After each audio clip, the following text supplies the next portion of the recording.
Bonjour à tous, chers frères et sœurs. C'est avec joie que nous nous retrouvons ce matin. Et même si vous n'êtes pas présents dans ce lieu, nous vous savons derrière vos écrans, derrière vos smartphones, derrière vos ordinateurs. Et nous savons que vous êtes là avec nous pour louer notre Seigneur. Et nous nous réjouissons tous ensemble de pouvoir louer notre Père qui est dans les cieux. Alors on va commencer avec ce chant qui est une prière que Jésus a enseignée à ses disciples, à nous, ses disciples. Notre Père, dans le ciel, que ton nom soit sanctifié. Il est notre Père, mais il est aussi le Père de nos pères. Il est le Père de nos grands-pères, le Père de nos enfants, le Père de nos petits-enfants. Et ce qui fait que nous pouvons tous nous approprier ce chant en chantant Notre Père. Amen.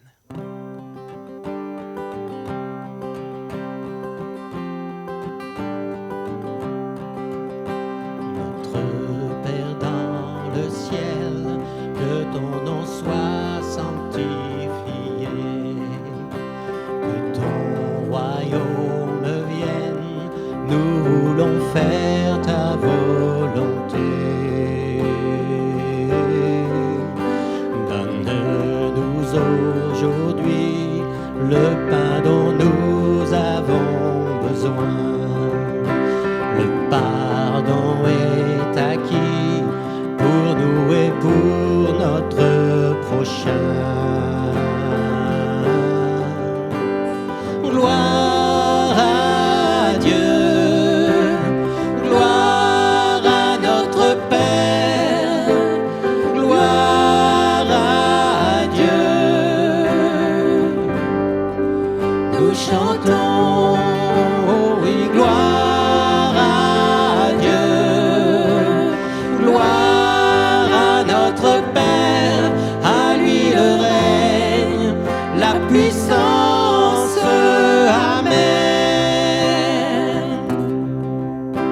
Notre Père dans le ciel, que ton nom soit sanctifié, que ton royaume vienne, nous voulons faire ta volonté. Donne-nous aujourd'hui le pain dont nous avons besoin. Le pardon est acquis pour nous et pour notre prochain. Gloire à Dieu, gloire à notre Père, gloire à Dieu. Nous chantons.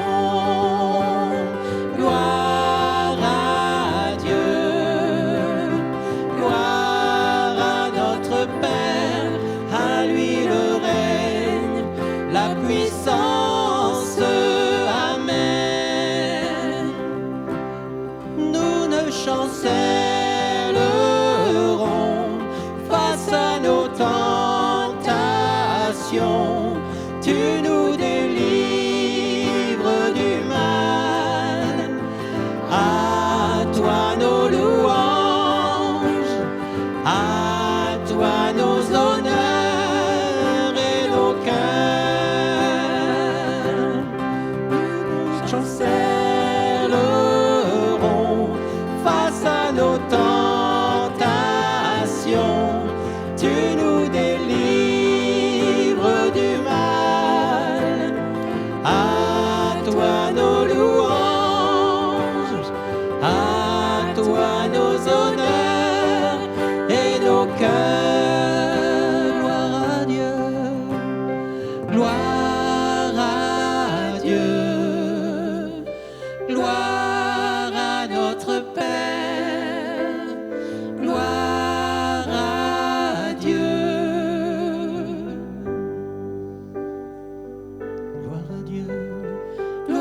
à lui le règne, la puissance, amen. À lui le règne, à lui le règne, la puissance, amen. Alléluia, merci. Merci Père pour ta grâce. Merci parce que tu nous as adoptés et nous sommes tes enfants et nous pouvons crier ce matin Abba Père. Alors c'est ce chant que nous allons chanter.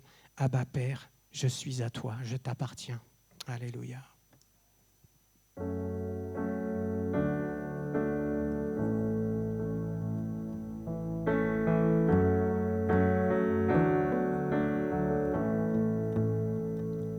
Bien avant le chant qui créa l'univers, bien avant l'esprit qui planait sur la terre, bien avant que tu me formes de la poussière, Tu rêvais du jour où tu pourrais m'aimer. Bien avant les premiers battements de mon cœur, bien avant que je m'éveille à ta douceur, bien avant mes doutes, mes joies et mes douleurs, tu rêvais du jour où je pourrais t'aimer. Tu rêvais du jour où je pourrais t'aimer. Abba Père, je suis à toi. Abba Père, je suis à toi. Abba Père, je suis à toi. Abba Père, je suis à toi.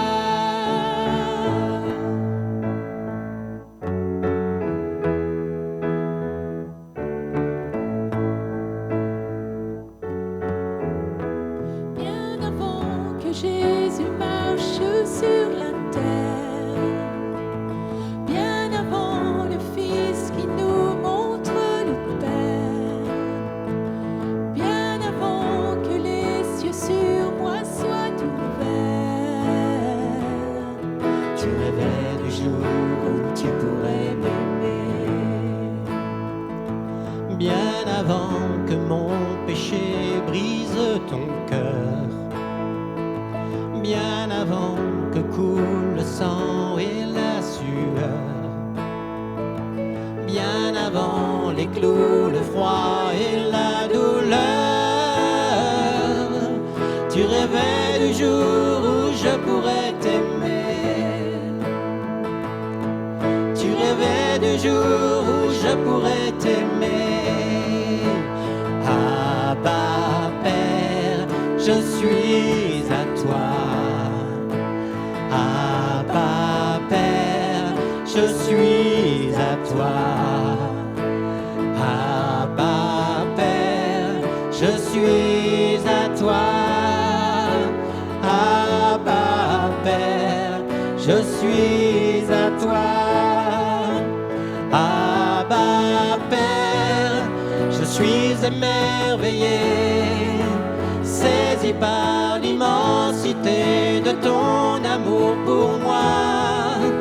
Abba Père, si grande est ta tendresse, ton cœur est grand ouvert et je viens plonger dans tes bras. Abba Père, je suis émerveillé, saisi par l'immensité de ton amour pour moi. Abba Père, si grande est ta tendresse, ton cœur est grand ouvert et je viens plonger dans tes bras. Abba Père, je suis à toi. Abba Père, je suis à toi. Abba Père, je suis à toi.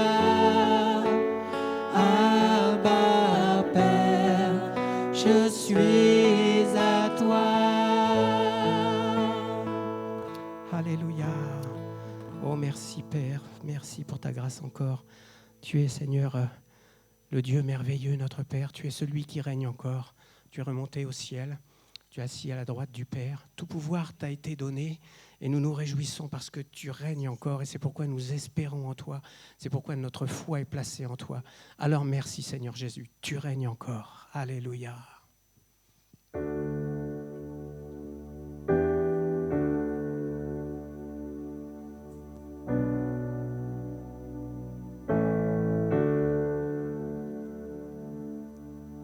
J'espère encore en l'action de ta grâce.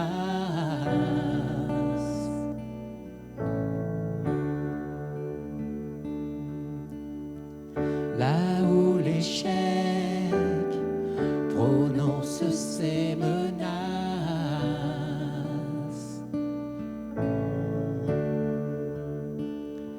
j'avance au nom de celui qui a affronté la mort pour qu'en sa grâce aujourd'hui j'espère encore, j'espère encore. Tu es le Dieu de l'impossible, tu règnes encore, tu règnes encore, Jésus, ton nom est infaillible, tu règnes encore, tu règnes encore.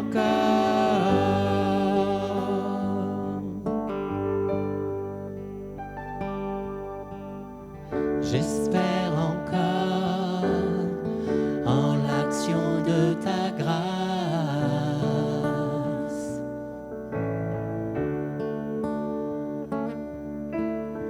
Là où le doute de la foi prend la place,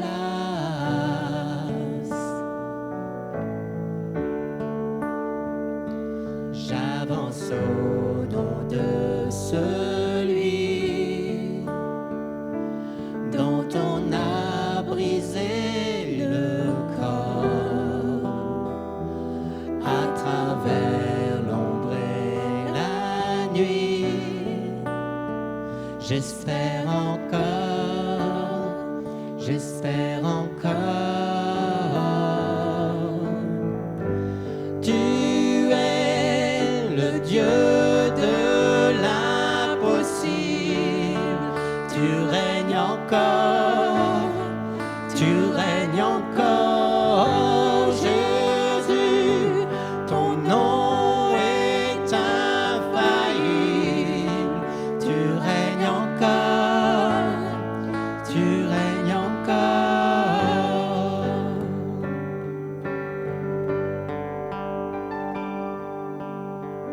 Alors que ce chant retentit pour ta gloire, ton esprit vient me rappeler ta victoire. Reconnaissant ta majesté, je déclare, tu règnes encore, tu règnes encore. Alors que ce chant retentit pour ta gloire, ton esprit vient me rappeler ta victoire. Reconnaissant ta majesté, je déclare, tu règnes encore, tu règnes encore. Tu es le Dieu de l'impossible, tu règnes encore, tu règnes encore, Jésus, ton nom est infaillible, tu règnes encore, tu règnes encore, tu es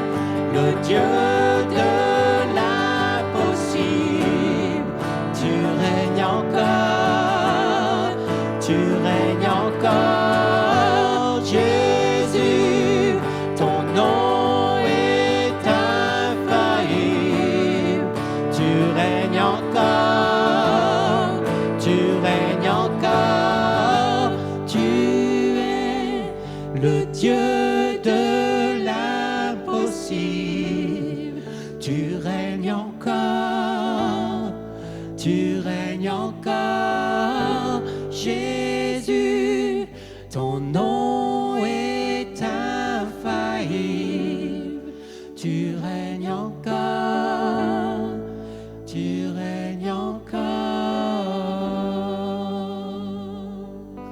Amen.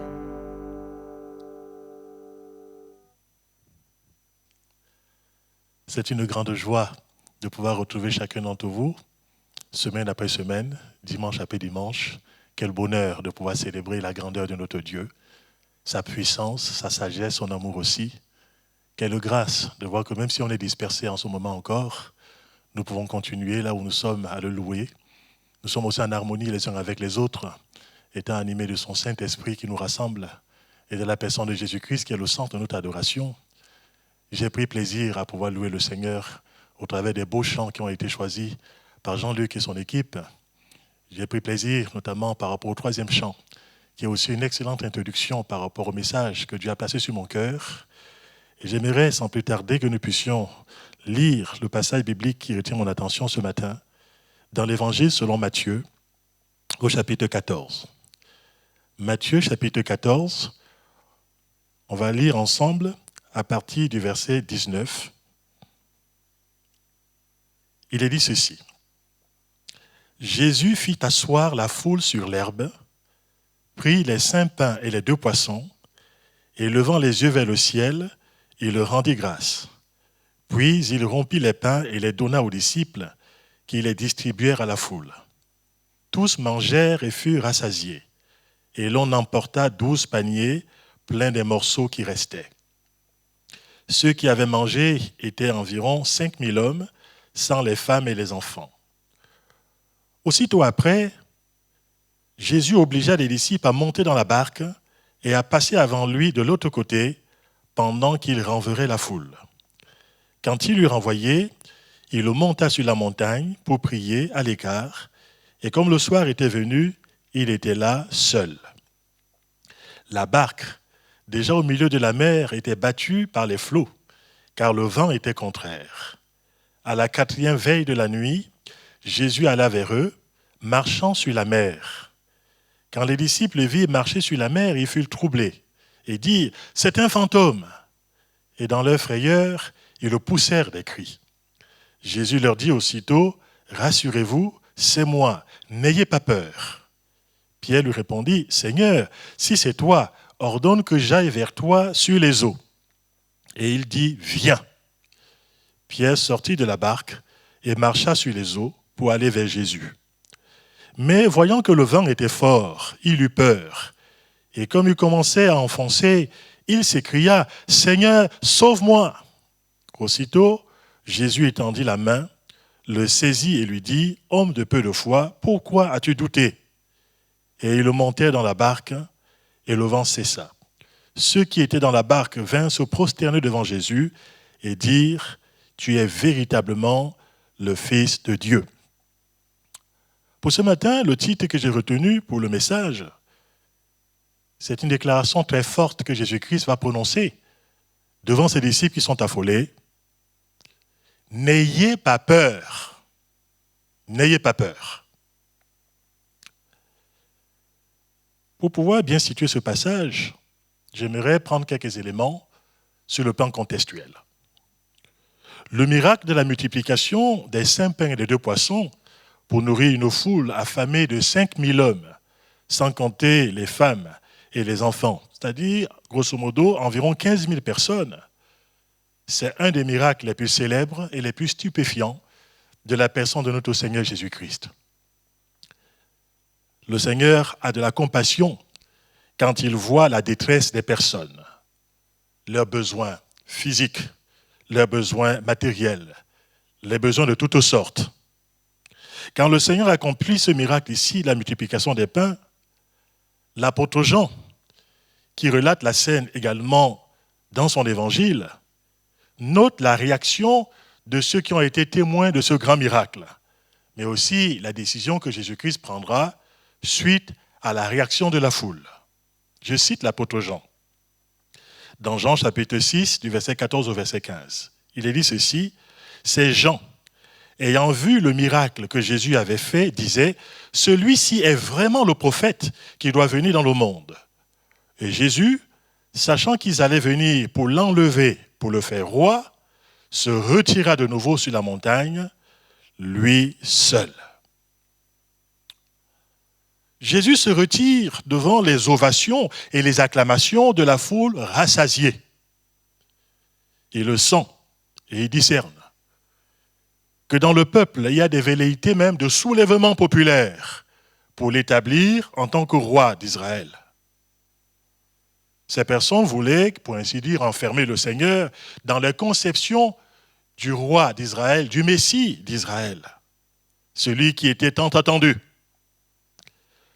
Dans les conceptions populaires, celui-ci, le Messie, devait venir pour les procurer toutes sortes de bénédictions temporelles, sociales, économiques, physiques. Le Seigneur Jésus savait que les motivations populaires n'avaient rien de spirituel. Ses compatriotes, pour la plupart d'entre eux, n'avaient pas encore intégré la dimension de la croix, la dimension des souffrances de notre Seigneur Jésus, la dimension de sa mort pour le salut des pécheurs, qui était le principal objectif pour lequel le Christ était venu ici-bas sur terre. Voulant faire de Jésus le roi d'Israël sans le passage de la croix, il apparaît clairement que le projet nationaliste et les ambitions charnelles ne s'inscrivaient pas dans la volonté de Dieu pour la première venue de notre Seigneur Jésus-Christ. Matthieu, dans son évangile que l'on a lu, montre que la conclusion de la scène de la multiplication des pains a conduit le Seigneur Jésus à prendre une décision salutaire pour tout le monde. Il est dit, aussitôt après, il obligea les disciples à monter dans la barque et à passer avant lui de l'autre côté pendant qu'il renverrait la foule.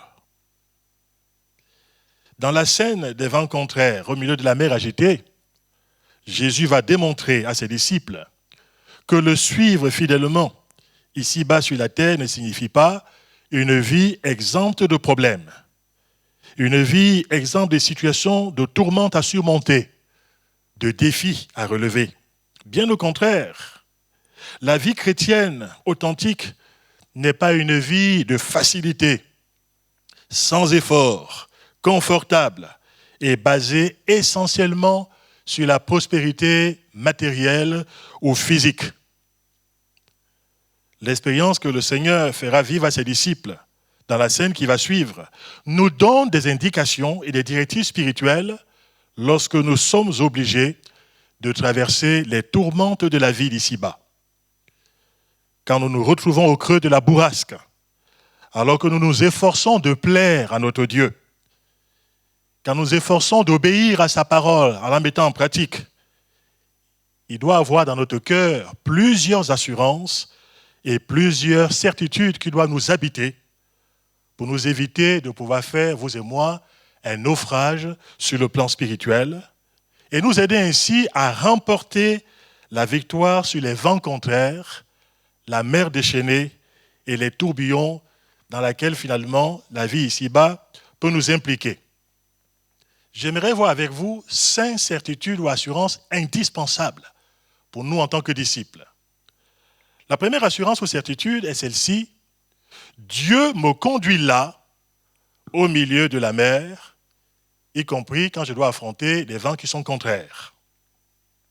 Remarquons que c'est le Seigneur Jésus-Christ lui-même qui a obligé ses disciples à monter dans la barque et à passer avant lui de l'autre côté, vers le pays de Génézareth, en direction de Capernaum et de Bethsaïda, selon le rapport des évangélistes. Les disciples obéissants se mettent donc en route pour traverser le vaste lac de Tibériade, appelé aussi la mer de Galilée.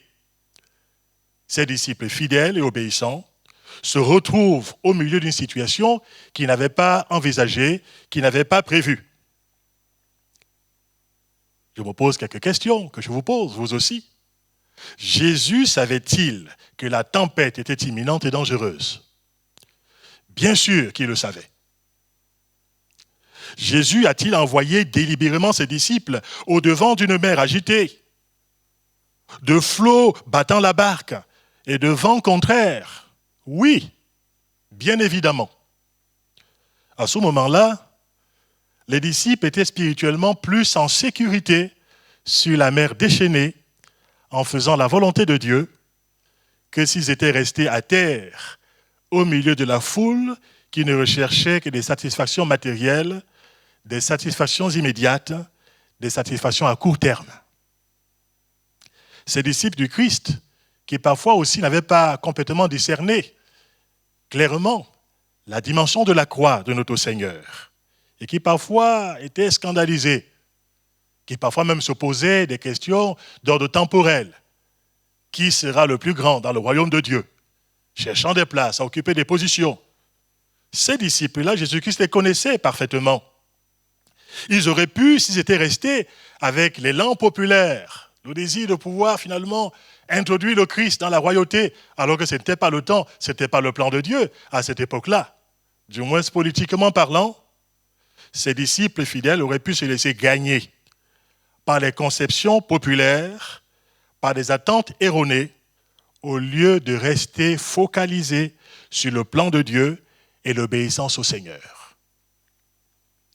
Mes frères et mes sœurs, vous et moi, avec la grâce de Dieu, apprenons devant Dieu à ne pas mesurer notre sécurité et notre épanouissement uniquement sur la base des seules circonstances, celles du moment, même si elles nous paraissent être favorables.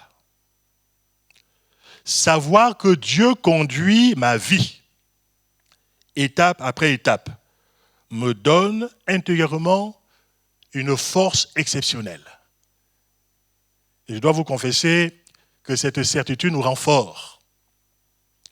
Par la grâce du Seigneur, je reconnais que cette certitude, personnellement, m'habite. Et ma prière, c'est que cela habite chacun d'entre nous, en tant que ses disciples, en tant qu'enfants de Dieu. Je suis persuadé que par sa grâce, jusqu'ici, Dieu a fait concourir toutes choses pour mon bien. Et que chaque étape de ma vie, chaque escalade, chaque pause, chaque circonstance, jusqu'à présent, avec la grâce de Dieu, a été dirigée par la bonté de mon Seigneur, a été dirigée par la grâce de mon Dieu, par la providence divine. Dieu sait ce qu'il fait. C'est Jésus lui-même qui avait indiqué la direction à suivre à ses disciples. Il devait passer de l'autre côté, il devait passer sur l'autre rive. De vous à moi, mes frères et mes sœurs, le Seigneur sait parfaitement ce qu'il fait pour chacun d'entre nous. Il a un itinéraire pour chaque disciple. Il a une route balisée pour chaque église locale. C'est important que nous le croyions. Parfois, beaucoup de chrétiens font l'erreur de penser que parce qu'ils obéissent au Seigneur, la traversée de la vie ici-bas sera nécessairement et obligatoirement calme, qu'elle sera toujours paisible, qu'elle sera nécessairement sans heurts, sans obstacles et sans opposition. C'est un leurre et parfois c'est un piège. Si on n'a pas compris les lois spirituelles, on peut vite être scandalisé. On peut vite faire une chute, même sur le plan spirituel. Parce qu'on a mal compris le plan de Dieu. Qu'on n'a pas compris tout le conseil de la parole du Seigneur. Jésus a averti ses disciples avant de souffrir la croix. Il leur a dit ceci dans Jean chapitre 16, verset 33, « Vous aurez des tribulations dans le monde. Mais prenez courage, j'ai vaincu le monde. » Lorsque nous sommes secoués par des vents contraires, éprouvés sur la mer agitée de ce monde, que ce soit à notre niveau personnel, au niveau de notre vie physique, au niveau même de notre santé, ça peut arriver, au niveau de notre vie personnelle, de notre vie familiale, notre vie de couple, notre foyer, au niveau de notre église locale, au niveau de notre entourage, dans notre cadre de vie habituel, dans notre collège, notre lycée, dans notre fac, quel que soit l'endroit où on peut se situer, mes frères et mes sœurs, rappelons-nous que jusqu'ici, par sa grâce, le Seigneur, qui est notre bon berger, nous a conduits. Et il me conduit dans de verts pâturages. Et il nous a conduits. selon sa sagesse. Et jusqu'ici, le Seigneur a pourvu à nos besoins. Et jusqu'ici, il nous a secourus au moment favorable. Comme il le fera d'ailleurs pour ses disciples ici, dans l'épisode que nous sommes en train de méditer ensemble sous le regard de notre Dieu. Dieu a permis, soyons-en sûrs, soyons-en persuadés. Dieu a permis que nous soyons là où nous sommes. C'est Dieu qui l'a permis, ce n'est pas le diable qui l'a permis. Dieu a permis que nous puissions vivre la situation que nous vivons en ce moment. Là encore, le Dieu souverain connaît toutes choses. Il a la maîtrise absolue de notre vie, du début jusqu'à la fin. Soyons-en persuadés. C'est très important, ce sera une ancre pour notre âme, sur le plan spirituel. Deuxième certitude, après avoir vu l'importance de savoir que Dieu nous conduit, que nous sommes au bon endroit, au bon moment, malgré ce que nous pouvons penser. La deuxième certitude, c'est le fait que Jésus-Christ prie pour moi. Il le prie pour ses disciples. Tandis que nous sommes en route dans l'obéissance de la foi. Je ne parle pas des gens qui sont désobéissants et qui font n'importe quoi. Je parle des disciples qui sont fidèles, consacrés et obéissants au Seigneur.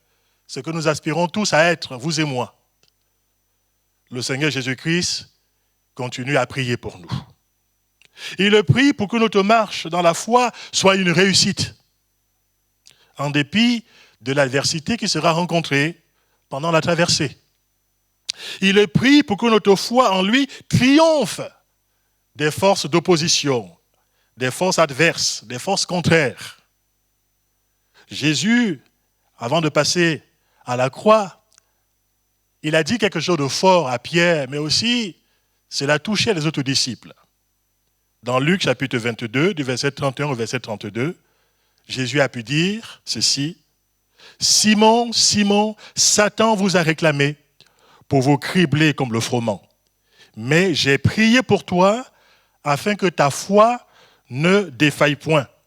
Mais toi, quand tu seras revenu, affermis tes frères. » Le Seigneur savait à ce moment-là que Simon, Pierre, allait traverser un épisode douloureux et difficile, celui du reniement du Christ.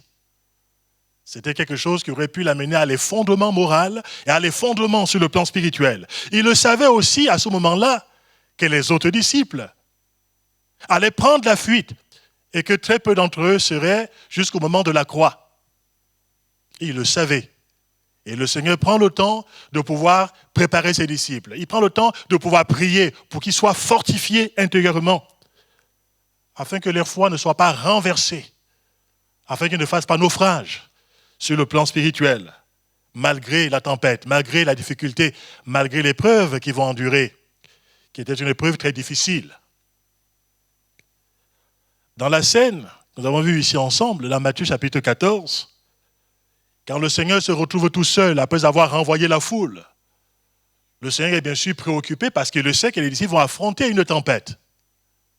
Non seulement il fait le point avec Dieu son Père par rapport à cette journée qui est passée, mais le Seigneur a à cœur de pouvoir prier pour ses disciples qui doivent traverser sur l'autre rive. C'est une illustration qui me touche et qui me bouleverse profondément. Une illustration du ministère actuel de notre Seigneur Jésus-Christ, assis dans le ciel, en tant que notre avocat, en tant que le seul médiateur entre Dieu et nous, en tant que notre grand souverain sacrificateur, le Seigneur Jésus-Christ intercède pour chacun d'entre nous. Il intercède pour moi, il intercède pour toi, il intercède pour son Église fidèle, pour chacun d'entre nous. Il le connaît de façon parfaite, nos limitations. Il connaît notre fragilité. Il connaît nos faiblesses. Il connaît nos besoins. Il connaît nos tentations. Il connaît les épreuves que nous aurons endurées. Il connaît les craintes qui peuvent nous habiter intérieurement. Il le sait qu'actuellement nous sommes et nous vivons dans un monde où les inquiétudes et les angoisses vont crescendo. Et même je pourrais vous dire, sans être un prophète de malheur, que ce n'est que le commencement des douleurs à venir. Jésus nous a avertis par rapport à ces réalités. Les disciples ici, au milieu de ce monde instable, symbolisé par la mer agitée, ne sont pas épargnés par des secousses. nous aussi, mes frères et mes sœurs, nous ne sommes pas épargnés par les secousses que traverse ce monde dans lequel nous sommes. L'angoisse sanitaire du moment, nous espérons qu'elle va s'arrêter, notamment en rapport avec le Covid.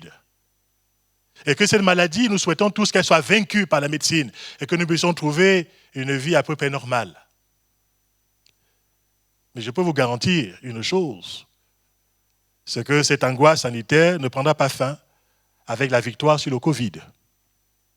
Il y a déjà eu des angoisses sanitaires dans le passé, je peux vous garantir qu'il y en aura encore dans l'avenir, quand nous regardons intimement la parole de notre Dieu. Oui, on va vivre avec cette angoisse sanitaire, et il faudra apprendre à vivre avec l'aide de Dieu. C'est vrai.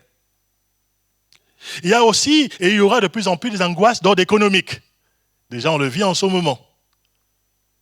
Le système économique montre ses failles, ses limites aussi, avec les peurs que cela peut générer dans le cœur de chacun d'entre nous, y compris en tant que disciples. Nous sommes encore sur la terre des hommes.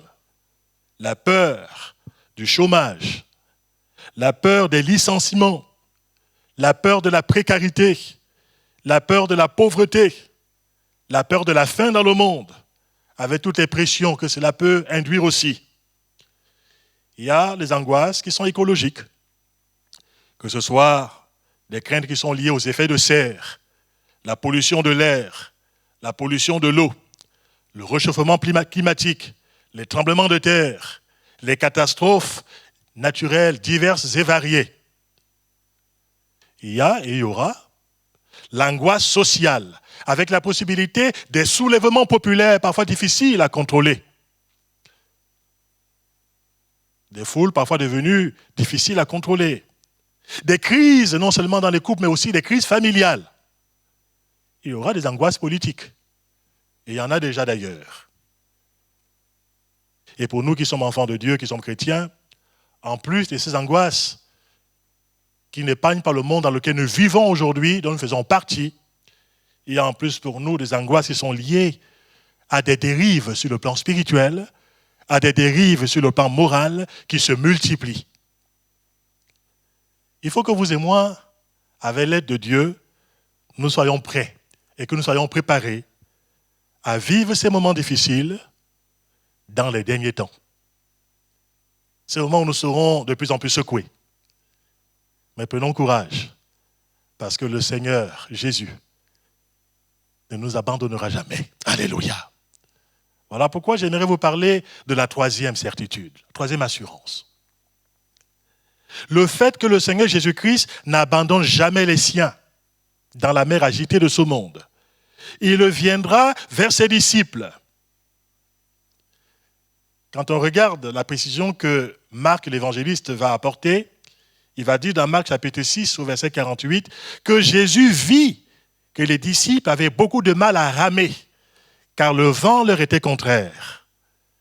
Jésus voit les choses. Il voit au-delà de ce que nous pouvons nous-mêmes penser. Parfois, à travers un moment difficile, on peut se dire, est-ce que Dieu voit ce par quoi je passe? Est-ce que Dieu voit ma situation? Est-ce que Dieu voit le contexte dans lequel je vis? Est-ce que Dieu voit ce qui se passe à l'intérieur de mon cœur? Oui, Jésus-Christ voit et il a vu ses disciples. Et il nous est dit que Jésus alla vers eux marchant sur la mer. Nous pouvons parfois, au milieu de notre tourmente, avoir le sentiment que le Seigneur nous a abandonnés. Avoir le sentiment fallacieux que le Seigneur nous laisse livrer à nous-mêmes. La vérité, c'est que Dieu sait de quoi nous sommes formés. Il sait que nous sommes que poussière. Il sait combien nous sommes limités. Et le Seigneur a une grande compassion pour chacun d'entre nous. Et quand il nous voit, parce qu'il nous voit, il est ému de compassion. Toi qui passes par le moment difficile en ce moment, qui t'interroge, non seulement le Seigneur te voit, mais le Seigneur est ému de compassion. Son cœur est attendri. Et il aimerait te secourir en son temps. Il connaît nos manquements, il connaît nos faiblesses. Et il ne permettra pas que nous soyons éprouvés au-delà de nos ressources spirituelles et morales. Dans l'Ancien Testament, nous trouvons ces assurances que Dieu donnera à son peuple. Je vais me limiter au prophète Ésaïe, citer deux passages d'Ésaïe. Le premier passage dans Ésaïe chapitre 41, verset 10. Dieu dit à son peuple, « Ne crains rien, car je suis avec toi. Ne promène pas des regards inquiets, car je suis ton Dieu. Je te fortifie, je viens à ton secours, je te soutiens de ma droite triomphante. » Toujours dans Ésaïe, au chapitre 43, du verset 1er au verset 2, Dieu dit encore à son peuple ceci, « Ne crains rien, car je te rachète. Je t'appelle par ton nom. Tu es à moi. Si tu traverses les eaux, je serai avec toi. Et les fleuves, ils ne te submergeraient pas. Si tu marches dans le feu, tu ne te brûleras pas, et la flamme ne t'embrasera pas. Car je suis l'Éternel, ton Dieu. Je suis l'Éternel, ton Dieu, je te connais par ton nom. Le Seigneur nous a gravés non seulement dans les paumes de sa main, et que nous connaissons chacun d'entre nous, mais il nous a aussi marqués dans son cœur, et il nous porte dans son cœur, comme le souverain sacrificateur portait sur ses épaules et sur son cœur, sur sa poitrine, les noms des 12 fils d'Israël, les 12 tribus d'Israël. Le Seigneur nous porte sur ses épaules et nous porte sur son cœur. Et ce Seigneur Jésus-Christ dit à ses disciples ceci, « Je suis avec vous tous les jours jusqu'à la fin du monde. » Matthieu chapitre 28 au verset 20. Mes frères et mes sœurs, croyons la parole de Jésus. Et croyons-le, même quand nous passons par le mauvais jour. C'est le Seigneur Jésus qui choisit lui-même le moment qu'il juge le plus opportun pour intervenir au milieu de nos problèmes. Ce n'est pas à nous de lui dicter le calendrier qu'il doit avoir. Il maîtrise toutes choses et il fait chaque chose belle en son temps. Il n'est jamais pris de court et il n'est jamais pris en retard. Il se peut que le Seigneur n'intervienne pas tout de suite. Il le sait. Quand est pour nous le moment le plus favorable? Notre foi en lui est ainsi mise à l'épreuve. Il veut développer nos muscles sur le plan spirituel. Il veut développer en nous la dimension de la foi patiente, de la foi persévérante qui va jusqu'au bout. Remarquons, pour être rassurés, que Jésus-Christ marche sur les eaux. Quelle position d'autorité sur les éléments qui peuvent se déchaîner, sur les forces de la nature, sur la nature tout entière. Il est le maître des éléments déchaînés. Il domine sur les flots tumultueux de cette vie qui parfois nous menace et nous effraie. Je me suis posé la question suivante, mais pourquoi les disciples du Christ n'ont-ils pas reconnu le Maître alors qu'il marchait sur l'eau et qu'il venait à leur rencontre? Bien sûr, une première réponse assez simpliste pourrait être celle-ci. Ils ne l'ont pas bien vu, ils ne l'ont pas vu, parce qu'il faisait encore nuit. C'est vrai qu'il est question que Jésus-Christ allait vers eux à la 4e veille de la nuit, c'est-à-dire finalement entre 3h et 6h du matin. Et c'est vrai que ce n'est pas encore finalement la clarté du jour.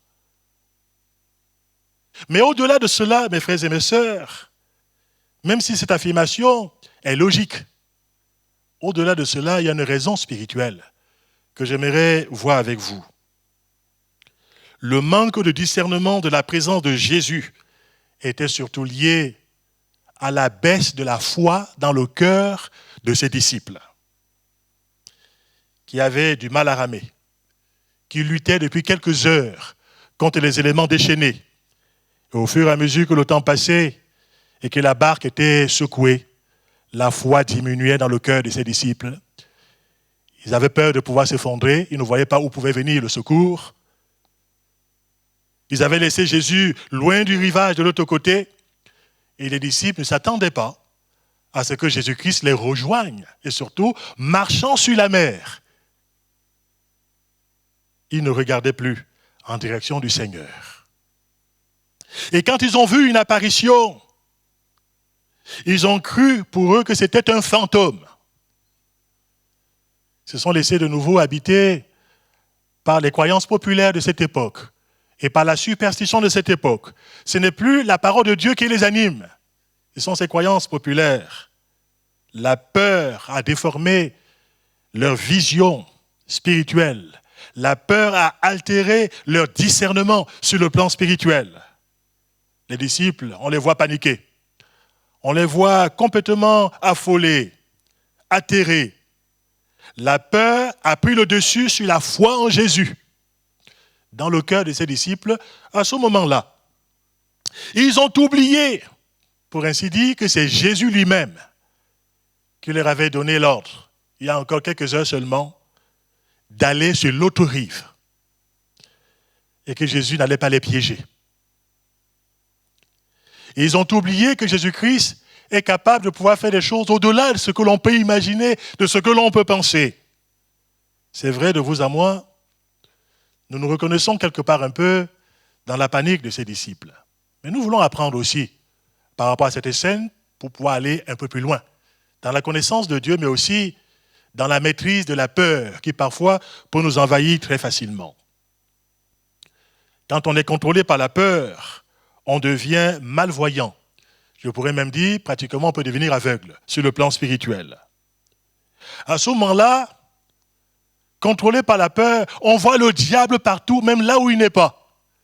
Il y a parfois des chrétiens qui me téléphonent paniqués, et parfois qui me disent, eh bien que le diable est à gauche, le diable est à droite, le diable est chez eux, etc. Pourquoi ? Parce qu'à un moment donné, ils sont gagnés par la peur. Et qu'ils ont cessé de pouvoir voir Jésus-Christ dans leur quotidien. Jésus et le diable ne peuvent pas cohabiter dans la même maison. Il faut quand même le savoir. Il faut que les chrétiens le sachent.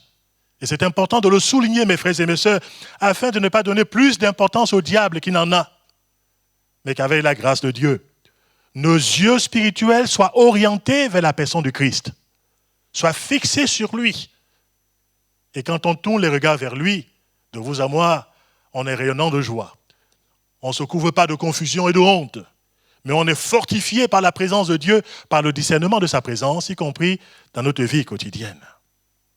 Quatrième certitude importante, c'est que Jésus-Christ va rassurer ses disciples au moyen de sa parole. Avant d'intervenir miraculeusement tout à l'heure, il va déjà les rassurer par sa parole. Verset 27, il est dit, Jésus dit à ses disciples aussitôt, « Rassurez-vous, c'est moi, n'ayez pas peur. » Rassurez-vous, c'est moi, n'ayez pas peur. Le mot « c'est moi » ici, c'est le mot en grec « ego eimi », qui a été traduit souvent par « je suis ».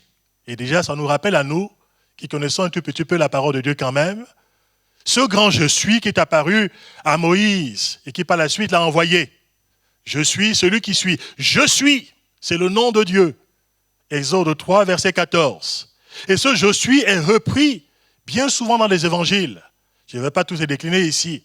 Je suis le chemin, la vérité de la vie. Je suis la porte du ciel. Je suis le bon berger. Je suis le pain de vie. Je suis. Avant qu'Abraham fût, je suis. Jésus-Christ affirme devant ses disciples en arrivant qu'il est Dieu. Il est l'Éternel qui vient à leur secours. L'Éternel triomphant, et bien de l'eau agitée, et qui vient secourir ses disciples. Ego eimi. Je suis, moi, l'Éternel.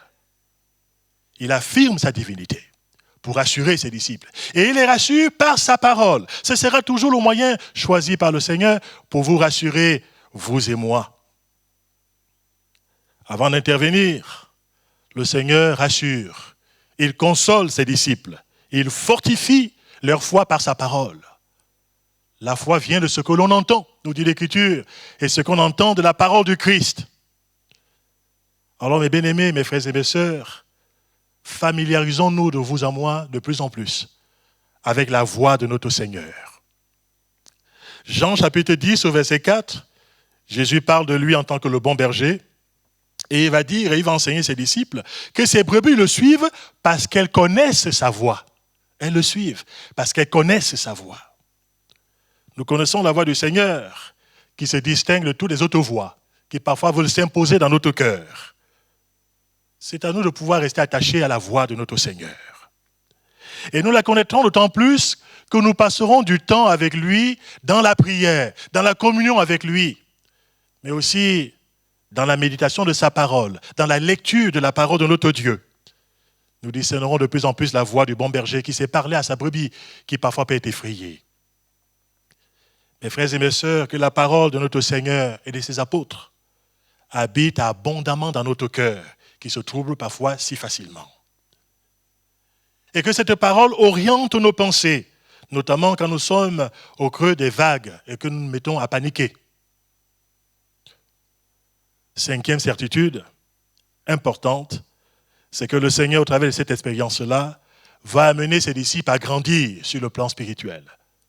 Non seulement Pierre, mais aussi les autres disciples. En éprouvant la foi de ses disciples, il va vouloir fortifier cette foi, muscler cette foi. J'aimerais que nous puissions, pour finir, nous intéresser rapidement à l'expérience faite par l'apôtre Pierre. Et avant de lui reprocher de façon très rapide de s'être enfoncé dans l'eau, commençons déjà par apprendre par rapport à la foi ferme qu'il a manifestée, ne serait-ce qu'au commencement, ne serait-ce dans un premier temps. Oui, Pierre a marché sur l'eau. Il a marché sur l'eau, non pas par présomption, mais sur la parole du Seigneur. Tout comme dans le passé déjà, il avait pu dire, sur ta parole, je jeterai le filet. Et quand il a jeté le filet sur la parole du Christ, il a été témoin d'une grande pêche miraculeuse. Ici, de nouveau, le Christ lui parle, viens! Et là, l'apôtre Pierre, à qui cet impératif est ordonné, il suit la parole du Christ, il croit la parole du Christ, et il marche par la parole du Christ. Il choisit de s'appuyer, non pas sur ses pensées à lui, non pas sur les circonstances qu'il est en train de voir, mais il s'appuie sur l'ordre, sur la parole de notre Seigneur. Et tant qu'il a fait, je pourrais vous dire que l'eau est devenue à ses pieds comme un pont. Il marche avec une pleine assurance. Il n'est pas déstabilisé. C'est l'obéissance de la foi que Pierre va manifester dans ces circonstances exceptionnelles. Et cette obéissance de la foi sera rémunérée parce que de vous à moi, Pierre sera le seul des apôtres à faire cette expérience-là, non seulement en sortant de la barque pour faire quelques pas en direction du Christ, mais aussi en revenant par la suite avec le Christ jusqu'à remonter de nouveau dans la barque. Pierre a vécu un authentique miracle. Un miracle extraordinaire. La marche par la foi, la marche s'appuyant sur la parole de Dieu, la marche selon l'Esprit. Alors je me suis posé la question suivante, mais pourquoi est-ce que l'apôtre Pierre a fini par commencer par s'enfoncer? La réponse elle est très simple et Jésus-Christ va le lui dire. Pourquoi as-tu douté? C'est quand il a cessé de considérer la parole personnelle qui lui avait été donnée et qu'il a détourné les yeux de son cœur de la personne de Jésus-Christ, que petit à petit, l'apôtre Pierre a commencé à s'enfoncer. Il ne regarde plus au Seigneur, il ne repasse plus sur son cœur la parole du Seigneur, mais il se met à regarder les flots agités, il se met à regarder les vents qui sont contraires, il regarde le tourbillon qui est là, les circonstances bien difficiles, et la logique, finalement, reprend le dessus dans sa tête, non pas la logique de la foi, mais la logique des raisonnements humains, tout simplement. Il finit par paniquer.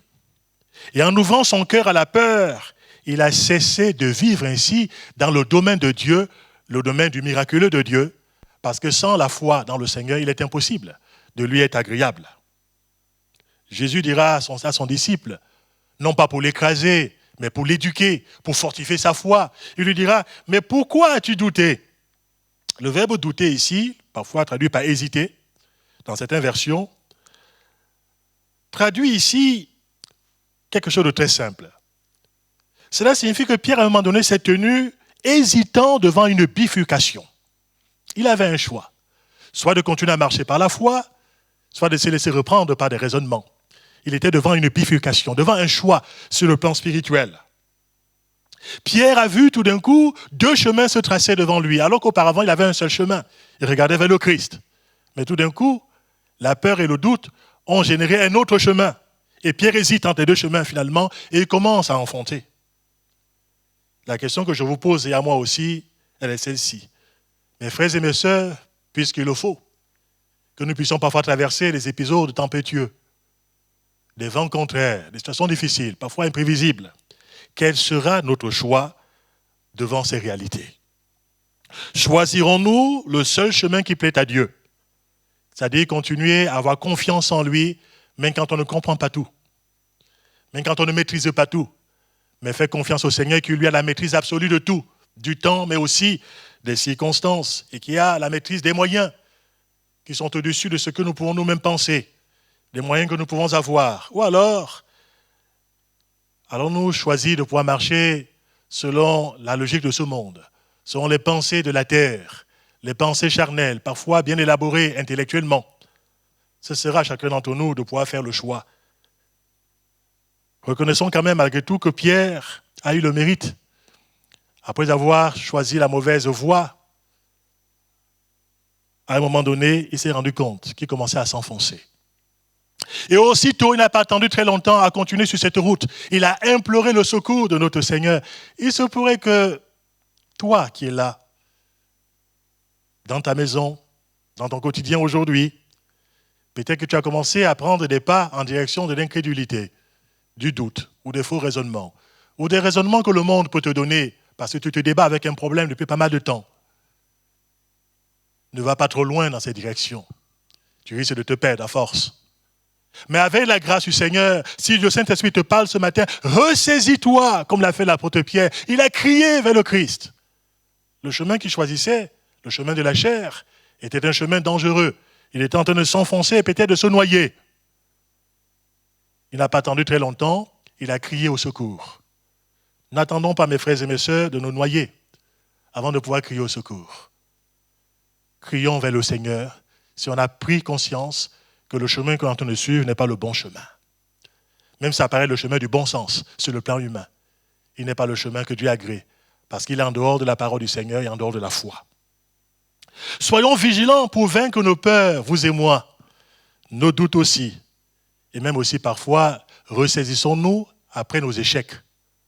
Ça a été le cas de Pierre. Il a échoué, pour ainsi dire, pendant un moment, mais il s'est ressaisi assez rapidement. On va découvrir ici, en finissant, la bonté extraordinaire de notre Seigneur, sa patience infinie, sa compassion à l'égard de chacun d'entre nous. Il nous a dit que quand Pierre a crié vers lui, il nous a dit qu'aussitôt, Jésus, voyant le danger où se trouvait l'apôtre Pierre, aussitôt Jésus-Christ l'a saisi au niveau de la main. Mes frères et mes sœurs, le Seigneur aujourd'hui est capable encore de nous saisir de sa main puissante, des grandes eaux dans lesquelles peut-être on est en train d'enfoncer, parfois sans s'en rendre compte. Et si le Seigneur nous montre, eh bien cette réalité, ressaisissons-nous sur le plan spirituel. Apprenons, c'est un apprentissage. J'ai encore beaucoup de classes à passer devant le Seigneur, beaucoup d'épreuves à surmonter devant lui, au fur et à mesure de beaucoup d'évaluations, où le Seigneur va me soumettre à beaucoup d'évaluations encore ici-bas sur la terre, de perfectionnement encore à voir devant mon Dieu. Mais avec la grâce du Seigneur, je vous en supplie, apprenons à faire confiance au Seigneur Jésus-Christ. Apprenons à obéir à sa parole, quelles que soient les pressions, les circonstances que nous pouvons traverser ici-bas sur la terre. Notre Dieu, il est fidèle, il est bon, il interviendra en son temps. Il interviendra toujours au bon moment, pour sa gloire, mais aussi pour notre salut. Que son nom soit béni. Alléluia. Couvrons nos cœurs devant le Seigneur et terminons par la prière. Je te remercie, Seigneur mon Dieu, pour la bonté que tu nous témoignes au quotidien. Merci pour la patience infinie que tu as à l'égard de tes disciples. Cette patience est le fruit de ton amour qui surpasse toute intelligence. Et nous voulons nous enraciner, nous aussi, dans cet amour de notre Dieu. Nous voulons connaître de plus en plus cet amour qui finalement bannit la crainte dans notre cœur. Nous voulons te remercier pour ce que tu nous éduques. Aujourd'hui encore, tu fortifies la foi de chacun d'entre nous. Tu sais de quoi nous sommes formés. Tu vois aussi les choses qui peuvent nous agiter dans notre vie quotidienne. Nous sommes là, les yeux fixés sur toi ce matin, Seigneur. Nous voulons que tu nous fortifies nous-mêmes intérieurement. Que le Saint-Esprit continue à œuvrer en nous de façon forte. Que ta parole habite notre cœur. Et que le message de ce matin augmente la foi dans notre cœur. Nous voulons te suivre, Seigneur Jésus. Quel que soit le prix à payer et quels que soient les moments, Seigneur. Nous voulons regarder à toi. Que ton nom soit béni parce que tu vas nous y aider. Tu as suscité la foi dans notre cœur, mais aussi tu la rendras parfaite. Merci Seigneur de la nourrir, merci de la fortifier et de l'alimenter par ta présence, mais aussi par les moyens que tu nous donnes, au nom de notre Seigneur Jésus-Christ. Amen. Gloire à notre Dieu. Amen.